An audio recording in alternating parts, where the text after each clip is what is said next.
man son bulu mohole man son abulu kuma kilimma bari mfana na dangani abijele abanan na dangani abijele fonte kallo jele bahi ilo jele nga samu hanke fonyo mambo kana kulunga la maga baka ukombe tambila fonyo na ta bonyina kudunte sababun temenna sabo men be jela nyala wala hado honte yen ntera mumfo nkutuba kunya ajamaku afidauku anin hakilo membe dunia kuotobi ha bentuba ma bunyato alkarama kuto wale guwata setane setana hatara fa kudo kele jo naman kula maga atemurado ye tinyala le tubaja atemurado atenala nyasu tena tubaja we tinyala le anata mo setani nata na uli khata solda singindula khata solda singire mela afanka ahatara anatara menu mambambang aha wolike ala mogoluti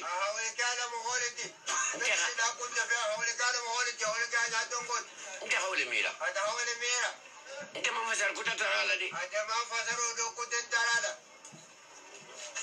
fidawo nyimmandi setana yambitukum tuba mandi setana yambitukum nahantu kontinenta amebe kufa hadalan najo setani kufa hadalan na anata na hamenu tara keba hajamme yita sai keba hadingira meita ko yiro men belori fatakuluka ko fonyo si wolle la boy ko ame fatakulo maga ba ameno wala ameno fatakulu matara amon kuna wolma amen yiri matara belori adol kati adol zamba fonyo dana doliti bam batasi dingirato fongallo hakomo la saga kanyato la saga aw setan hajo batatinya ya assalamu alaikum wa rahmatullahi ta'ala wa barakatuh. Tuba jaha gine na la sahaba ni malu halu konton bi jumalum bani akata famoti bari famo man na wuli ntolle manyin si atolien wato be ko nganan sigi kombe femfola alien men nalmalo kana bi kana tanturole la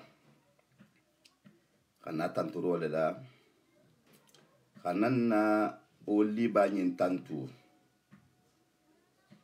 nomu alhaji ibrahim sori fadigati ananyo hondolu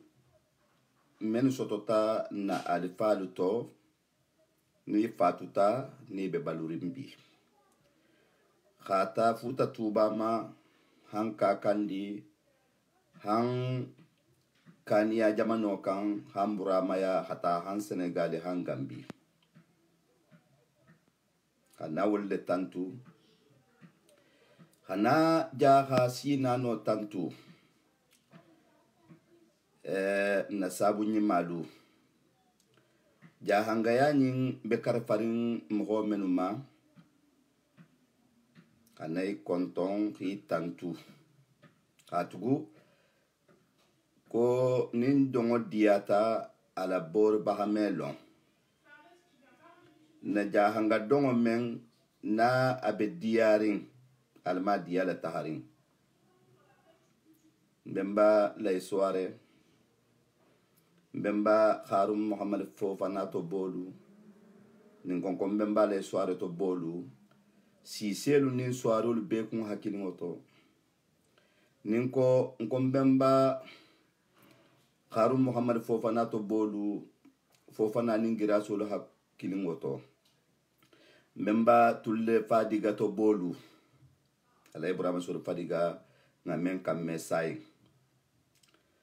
anim bemba drame ba to bolu kataha jaha to nimbema na kontroversi la albele kafringama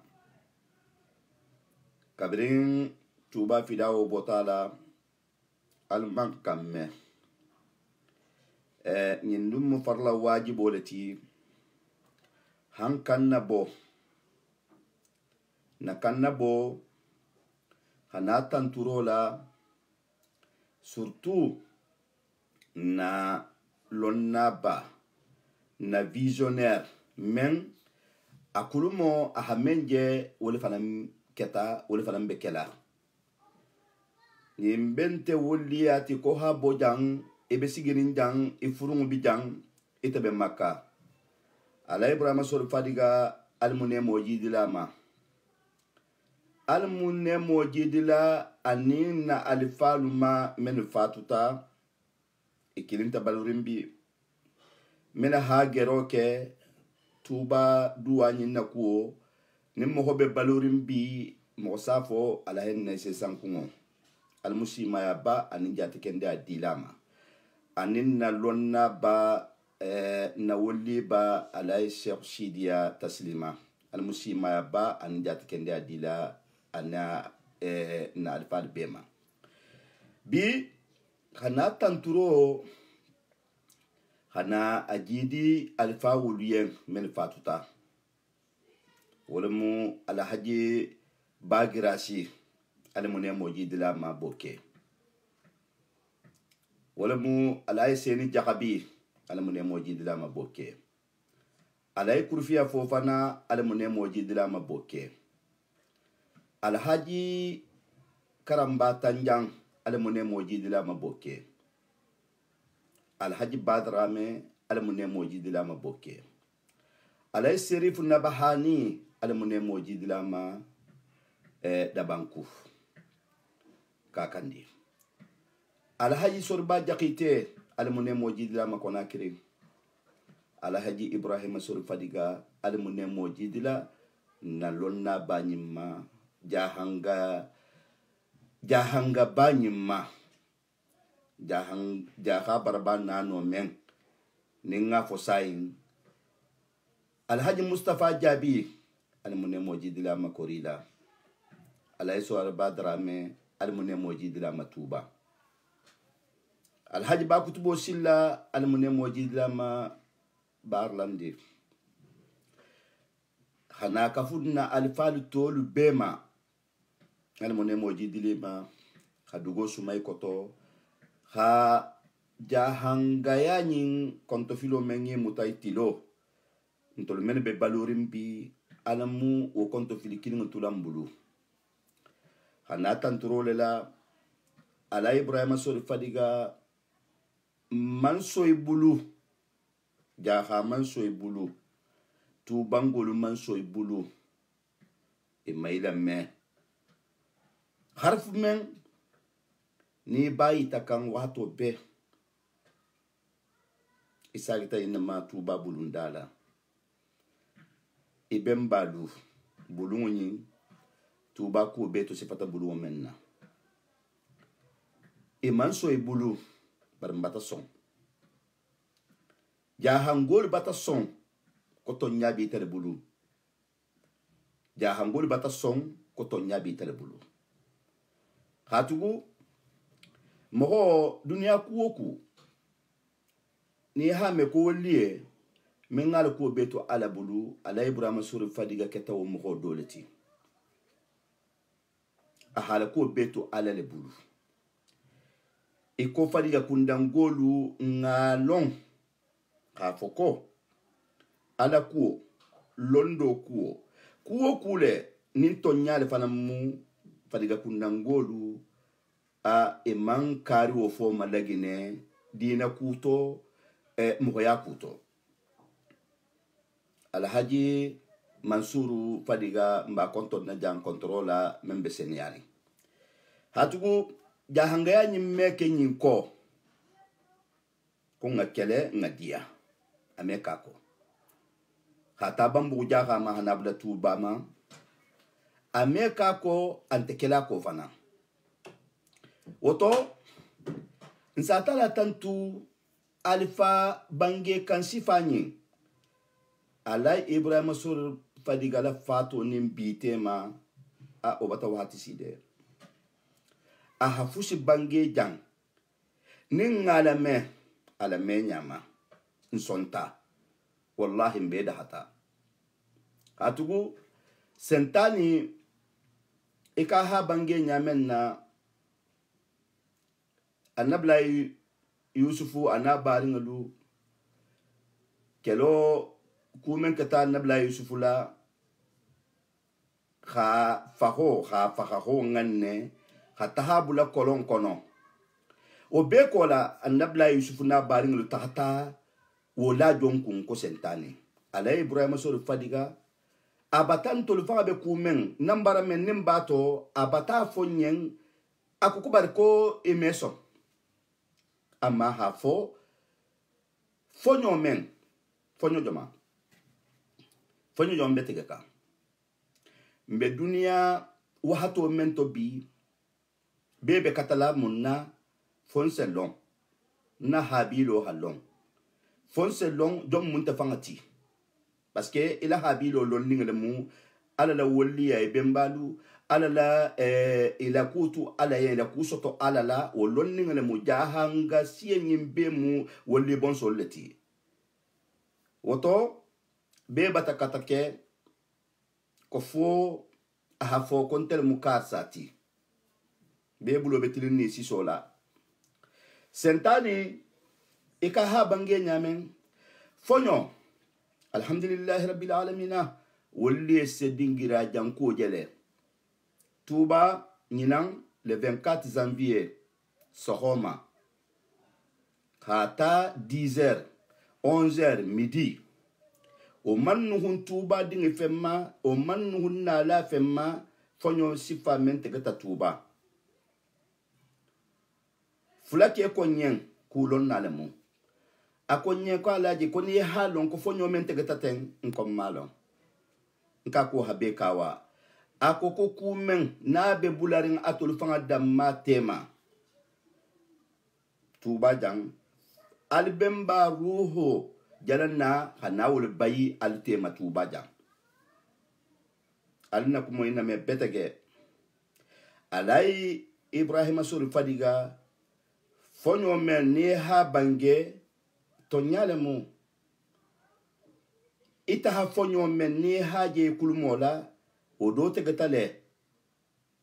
alma kela fasar ngani mawti mhol bulu men ha fasar wonya bari ibe fonyo kuta men fanamma ha fonyo men betegerin bi ha tilin tubala fonyo kutante ha tuguja hango fusini ko kutuba ngole miti wole bele capital mutubaliti nta manshia Touba dinyala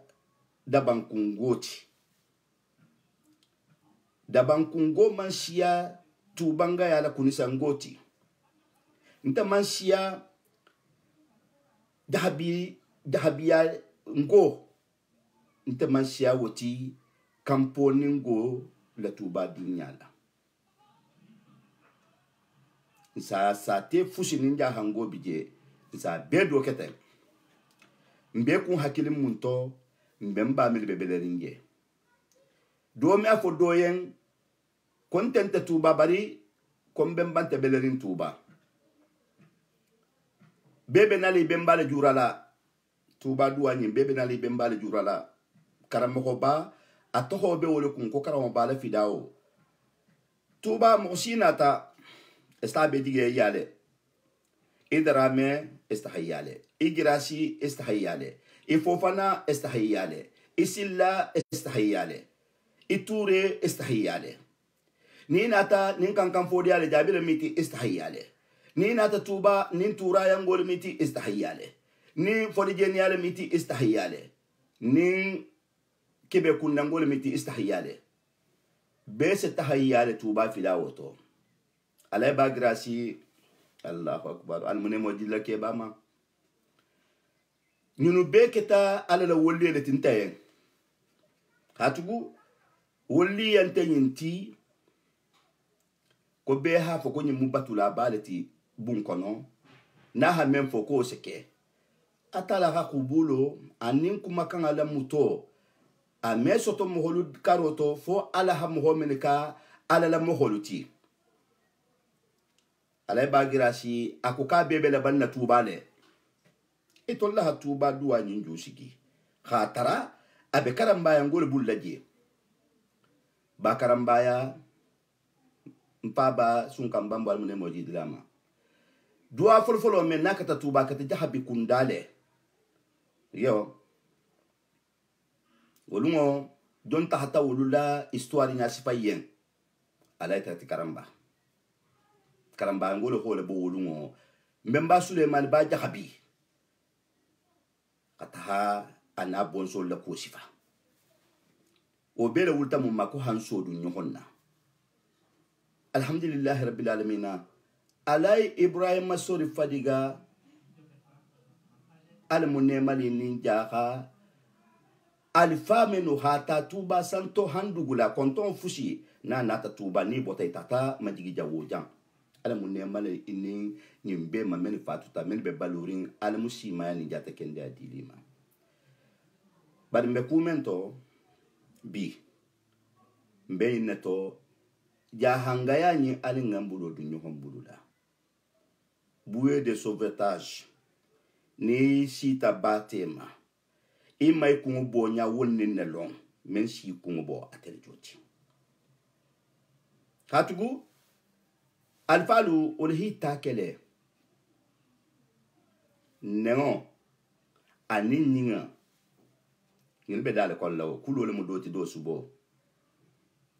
wala sa sinyo ko male han ko barama fam sa kom ho woto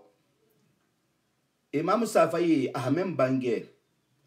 ako kisi hasabari moholema men fatu tala hamem bade bar mohom men kendo belori nyakoto ino men kisi no mano men nalona hafoko alifanyu nu hatu nyohon nyenne nyunu ha nyohon gasi sigile fanan nyunu ha ita nyohon nala hafoko ko falu bembalu wole kafta ala kukan kila kukan jahangaya ni hormona abarkoka han isita ala malumenna ya nyohon dandang iko nyohon dandang men yamtarinte han dunia wulo alai Ibrahim Masori Fadiga ala harfo siata na men na me ananyo hondolu ako ko keba ha bange ko fonyo men na betegala fonyo jom moti na jahanga yanyin mo shika ni fan do yanyin kono mo ka ni fan na bunya nyin kono mo si mambu nyin kono mo man do ha kono fana munsi te bunya jahanga yanyin kono iha menke jahanga yanyin kono ebe mento dibito bantato wala si ibunya wala fana si do ya ebe mbante de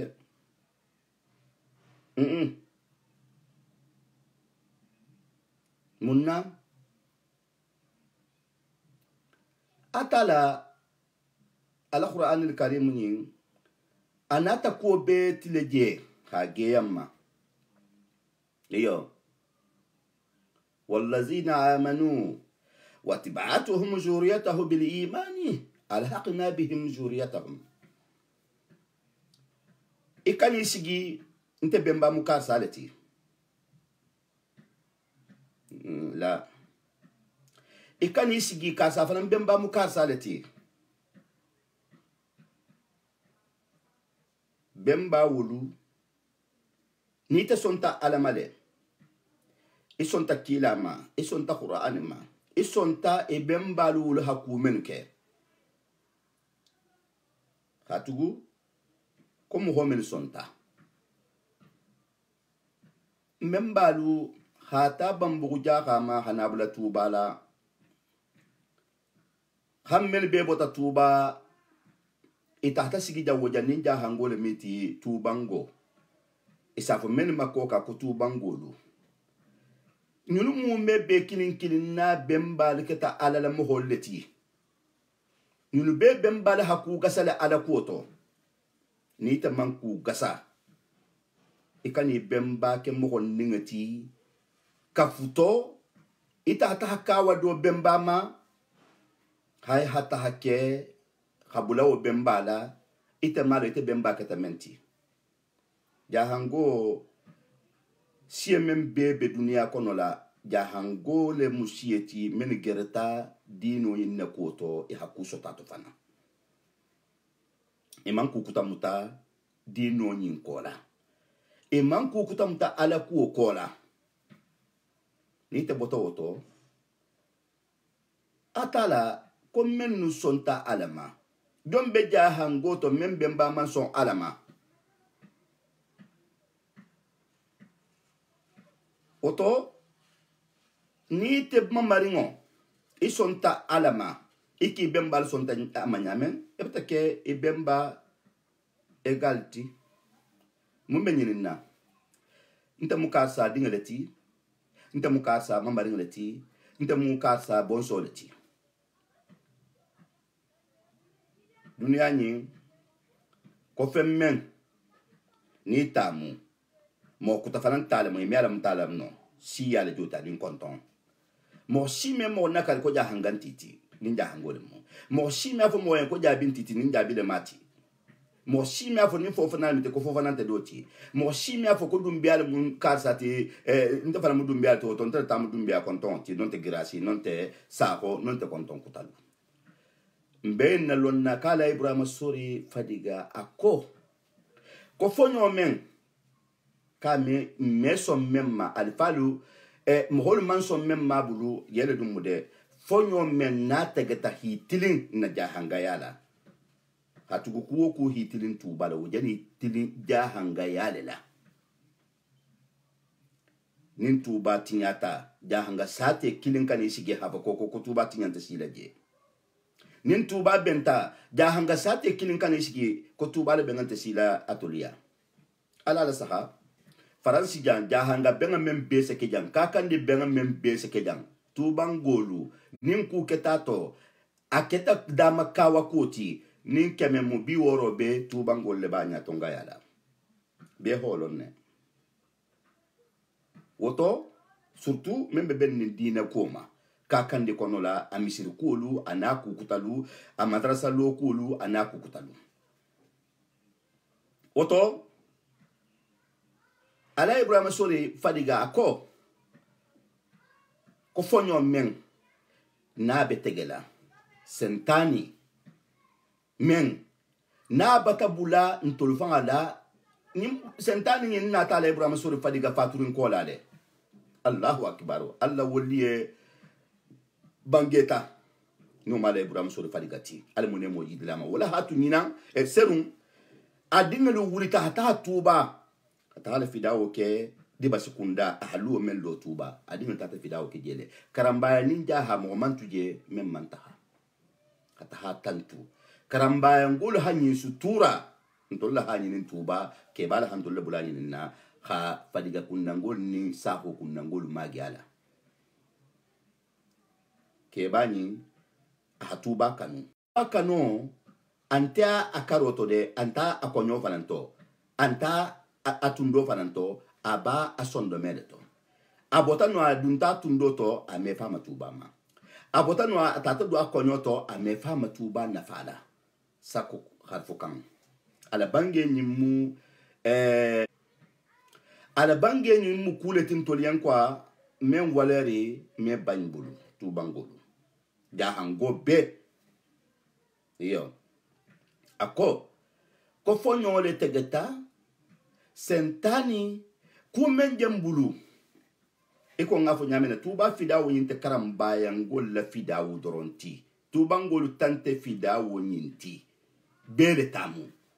kodua iko ngafo nyamena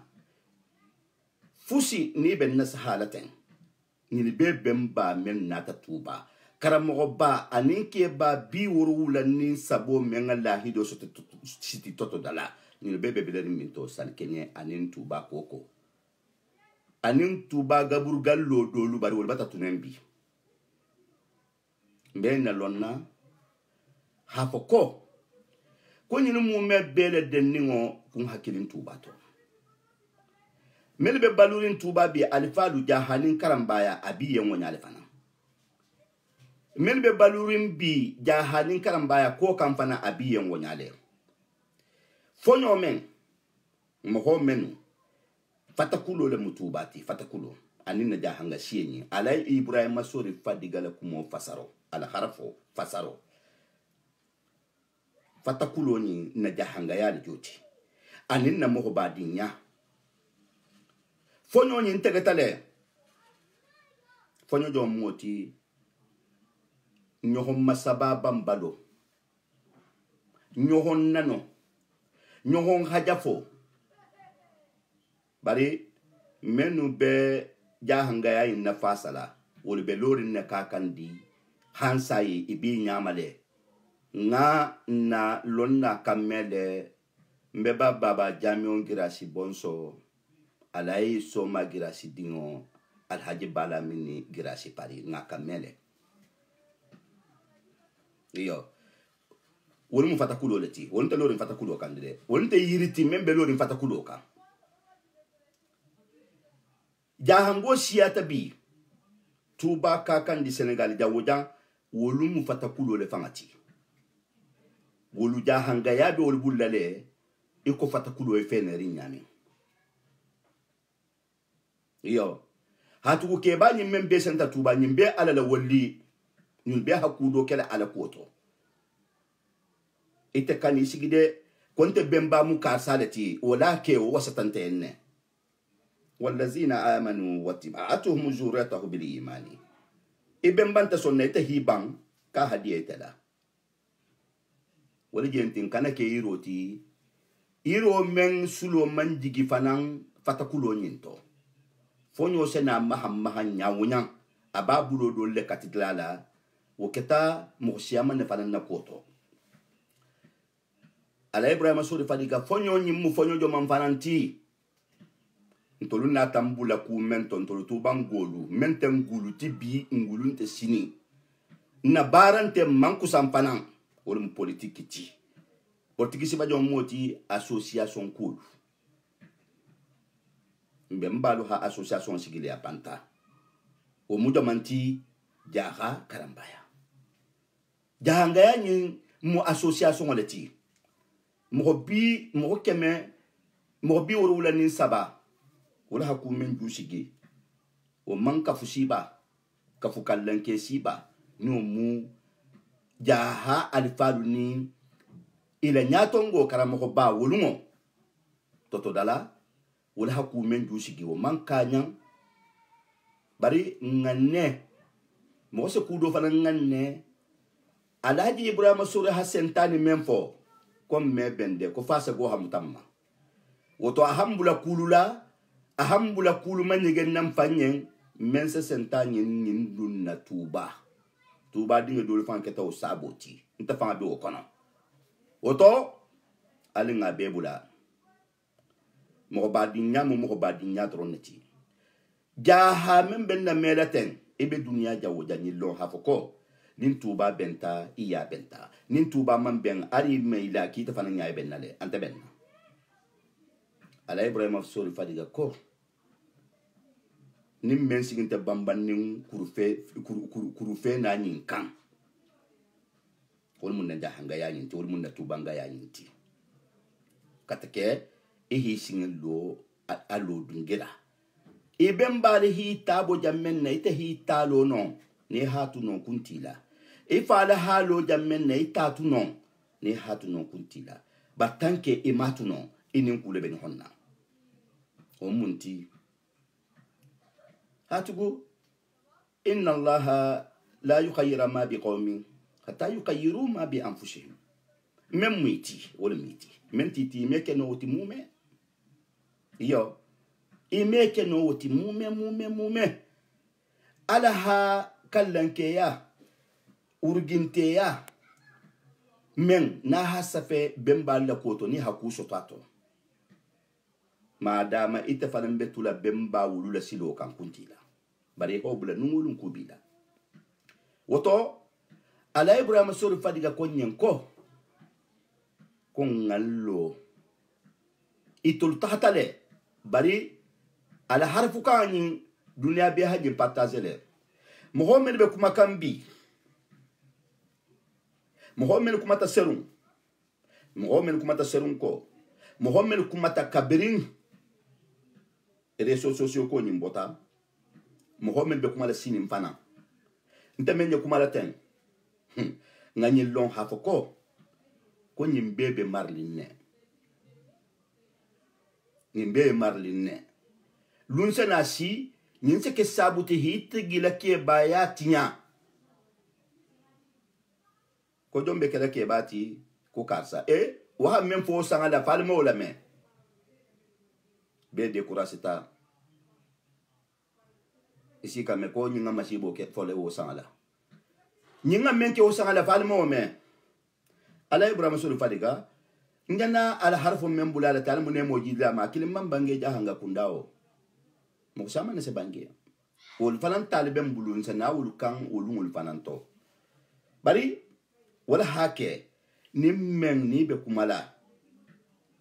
kumala sinin men meke juloti hita fanga siti hi ilake baya to tinya ibulu hi la mo badinya sini be kelementi hoto tinya ibulu mo hoybe men fola wolonde wala hake jahangol ko ikana son ite fanga sutundin hake isiti julo tege dingirati bi bebe kumala alamun bebe na sawa bama bara alinga katake nga kumal fo memme ke fitna sabulutin na communauté nyin kono alinga kawando luke memme ke fitna sabulutin na communauté nyin kono kumo hagole de surtout kumo membe la marala kumo hagole de surtout ibe kumala moho memma oba ala mera ni amen woto nta kumo siala hananna woldi banyin tantu ala ibrahim sori fadiga anim ho men bebe gerola na jahanga ya nyin kono ko fo atala men se teben kambenga dun tema men be o gerola bal men falam be katala non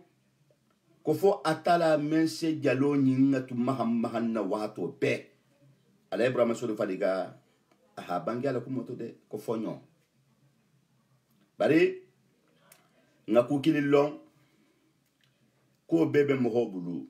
fo fonyo ni hafe nin tale mo hafe hatilin dola lola dala kat ala la fonyo o financer dingira ko to financer wasila afanye ko mo nyimu jahanga kan dinorin balati ila luo men ni ba makantala wallahi fonyo ni sitilinge fanana ame o me wala jenti nin moho ibe munyina ila dunate goto hasoto hamegen ikarante imankara i hakke munti folo mo nyima ise wala me jaha alfa la folo ko kasa mo nyima leti ala la mo nyima sena wala kola ala la woliye sena wala kola bebe wala nyina katake hakke mo nyima ti folo wala munti njam mo mel la ko ninja fo kanten Alhaji Ibrahima Sori Fadiga ana anyuhondolo akotoke Alhaji Muhammad Fadiga memba Mama Lamine Fadiga dinga nyunu kata jahanga ya nyinna faranga lati eki bembal ketati nyame la mahala fanyanto to feu munto ni sita basko to bi ni ha almamo tanje almamo kononto o ba folie ne kontulu karanta kindiale ni isiya hasanji bi oroshi ni mawoshi ni bi nani da moy ba fola kontulu karanta memma wo karanta kindiale o tata ke ala hay Ibrahima Sori Fadigati atata ke ala baka soti aketa ala namu sankonti wol beha ku kele janga ya yinto ala munne mo jidire ma ani dingalo ala sidia mem falta seru na londa bani na lonna bani men ngato ala ya hafo ala ya men haja hanga ya nyin nafa moho ikana dunia to hodima be ki tati ikana dunia to hodima be ki bemba tati ikana dunia kallan ke ya be ki tati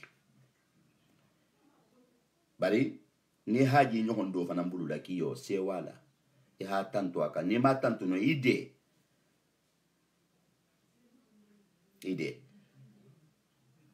hanale bi alfa matamma ntata afriki alhamdulillah rabbil alamin alfalu konto fili jombe alfal afriki ko ha ila kila yaluke ya hatara ila dakungulu doto mo fa be munyin ne le dunati goto ki hatara dakungulu le to o dakungumbe wala to nata hanana dimba ali mafele atala nata jangaro yin nata ntarajante bari ntolu na tolu be fushi nimba to potola afrikilam nya ala sonta bi hananna lonna banyin tantu ala harafola hafo ntolu fonninke luyen iyo fonninke ntolu fonninke luyen jahan kunda mo meke baya fanni ile ke ba bije isa fatul mal toujours ko fonninke isa boto se ke ba fonninke ti isa boto se ke ba ti itebe awa askale me yele kan membi santo ni long kibe o hundo men kala ha hundo akoto ka hitaria la kat ko men falan bi falan ko ma ko falan bi falan hundo la me o me a wole be siari na ja hanga kunda bi fan bebe kata kala ko fo ha fo ko ka sa mu ka salti ka sa kunda bara hakani mati de na makya anyi mati ibata histoire tu ko Alhaji Ibrahima Sori Fadiga Alhaji Bagira Silu hatahafu bula alay karamba tanjanula alay badra melu tuba badala 87 ngile imasi jele alay karamba tanjanga mem bange wulungo katake ifananta sini ibe kerin te kerin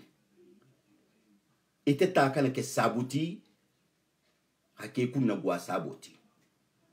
wala munyinti dunia bunya o bunya ni sa soto mo hana fo ko ka sa nyin fo lo sangala idun ta jama o jama to ni ku sala muhammadi mo hawri hitu sigiri e karanta e mankana parce que jama to kumala nyin bente karannati iyo atala la hikmato ahadire mo doluma imelo mfanki mamba ulon kitabu ke nte karanti iyo mo ko makan anin na fa men bi te fangala ki yo kara o londo la hasiya beti Luqman al Hakim don sala kitabo itantana ka ha Luqman al Hakim le kitabo jele ala kitabu keringo mujalladatulu mo ko me wo foki hajele bara to ko na ta Qur'an kolla kuma kende fo dalem woto mbe bari ni betarala moho ni hanna mebi alu nga kato mu mebeke alu nga bengo alu ngo seno kede hatugu moho lonna luko kibe fushi ko ni ba senela asene dingira nyala tombonde iyo hatugu amewo meni sanje nata ay falin nale woto ubzuru alkhayra hero sanade wala tabzuru sarran kana kukurmu sene ifanga yen ibon sol yen sinin sinigindingo itafanga sena tu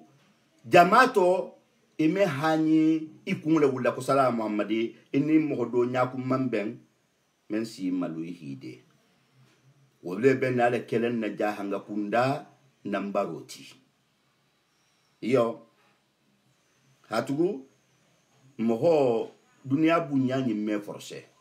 dunia ni nyatonga ya me forcé dunia ni kallanke ya me forcé asinyinne barako ni me forcé asinyinne dunia men sa forcé o fente keri ni be ni nyabele je woto alin nganduru khoto nga barako ni nganna alfalu melje balurin bullabi malo ibetahala lumenna itata kakandi jawojang itata senegal jawojang itata gambi jawojang itata legine jawojang jahanga ke ba nyimbe sifakilin ibe masiti nya sifakilin ibe kenya sifakilin alhantul hardige munna na dunia haben na janno haben mo men no fe nintol manna nyakuta soto fo hol doya manna ku soto sendem menna fo lu haku mento be ha tumbul ko ngotinya nda kalola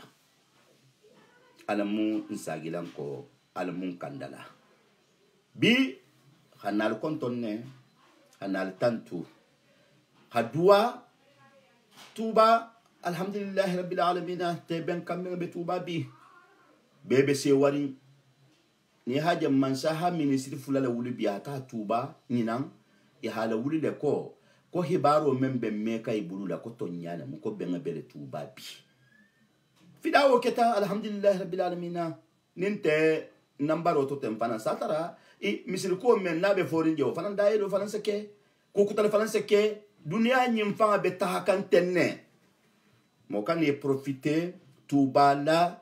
tibe tahala tuba kele la fitna dingirati fitna tuba teben kambe be tuba mogol bulu menu lafta non ta nabla nuhu aman dinkilin soto na dinkilin soto nu ha oto abata kesila sati abulu la nu bari kilin mengi bama wala kunna gwatawo bato men sonta wala bon solo be kerin abon solo to woto khata karambaya matuba tabula jakama fonyo men na la ibrahima sori ko fonyo tegeta mohammed be loring kurufe na nyinkan ko fonyo tata wolleti mel be loring inte lokuri inte ili to fam fonyo tata wolleti sentani wulita fana ta mohammed nyinin sakalam fe haneti tuba hani dabula tuba ko to fonyo tata wolbeti le bal mel be loring ko fo jahanga ya nyin na haben ntolla tuba nga ya nyin ne fa haben baringo webe nala ko baringo hato nyabal sabeten izukum fi istimaikum wa zullukum fi iftiraqikum waton tolula bunyante kukutato ntol tuba ngolu jahangolu anta fusila to fo haben al ittihad wa salama union et la paix tuba fidawo keto wala kan atemu fanan keto wala timbulu la nyina jari ko fidawo membe nala asisiya o beti ali ittihad wa salama dunia fa be sigiri na fa ala sakontu jahangolu wotombe be kilila ala ni annabiyan ni membe kumala tuba koto e kumala jahanga ya nyimma kuma bengama handi wala hadim bela mo taw ni nente jahanga ya nyinti ari be sate men ne be bum men kono la kiyo ti babol de hibulaje e be location wala je ibide mala sara la fanan wallahi ni ala kititalu men fana kiyo isi taje fusime bato woto mbeta munti mbeta mun na jahanga ya nyinti mbele tamu iyo motante mbeta munti mbeta mun na tubanga ya nyinti motante woto ali ngala kanta message men ben bulu bi khala salma bi jumalum ba fam alamu adunna tulu luto hana bo janna ma fan hakem be na fakuti jamano be nyakerin almanya bolan yen dunia be nyakerin almanya bola fonyo men naja tegalete no mu jangaro inti afonyo bote jamena alamu na alfa men bangeta ala ibrahim sulu fadiga ana bangeta bulungu men na horomo na abarko mo men ha bulungu harafolu fo hajele sabati jahanin karamba ya wol horomo ni barkoto alamu jangaro yimfula alamu teben kamena dun nan tema alamu kelen na hakilin fa hakilinti mo nim fonyo nyimba mahamma nin hambi alamu atigo kele fatakuloti atigo hasabati abemba do ahitara mental mo kele kila hormona barkoto harjige filmu almodi lamma sawante menu ne jambulla faransi je itanya na atala dungi banko ke janne kiyo almu kitla pula menga dinna kila hormona barkoto hatugo saya famu hero lati sako kukuta woto men fatuta almu ne malima jangaro ni memilla almi kende ala ante men la kanatu ahimuta dunya janwoja alamu mbola nyimfato كلا فهم ونباركته ربنا آتنا في الدنيا حسنة وفي الآخرة حسنة وقنا عذاب النار اللهم صل على سيدنا محمد صلاة تنجينا بها من جميع الأهوال والآفات وتخلي لنا بها جميع هذات وتطهرنا بها من جميع السيئات وترفعنا بها عندك أعلى الدرجات وتبلغنا بها أحسن الغايات من جميع الخيرات في الحياة وبعد الممات برحمتك يا أرحم الراحمين يا رب العالمين سبحان ربك رب العزة عما يصفون والصلاة والسلام على المرسلين الحمد لله رب العالمين هفعل بلك أفرين السلام عليكم ورحمة الله تعالى وبركاته.